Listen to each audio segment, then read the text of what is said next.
The 50-year anniversary of the Apollo 11 flight to the moon is this week, and there are big celebrations all across the country. But if you can't get to Houston or Florida, our own Tulsa Air and Space Museum has an Apollo 11 exhibit opening tomorrow. Rick Wells has a preview, new at 5. Liftoff. We have a liftoff. 32 minutes past the hour. Liftoff on Apollo 11. July 16th, 1969, Apollo 11 heading for the moon. Today, 50 years later, it seems like old hat, so routine. But every flight back then was a new adventure, and for those of us watching, it was spellbinding. Tulsa Air and Space Museum's trying to capture some of that magic with an exhibit honoring that 50-year anniversary. The centerpiece is a full-size replica of the Apollo 11 command module.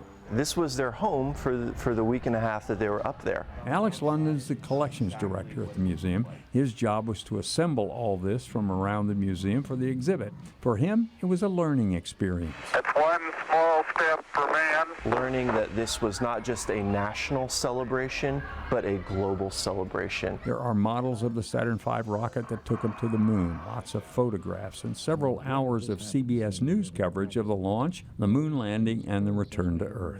For Alex, it was the people, their personalities, and their experiences in space. For me, that's an action hero story that I fell in love with. Maybe you will too. Rick Wells, Oklahoma's own News on 6.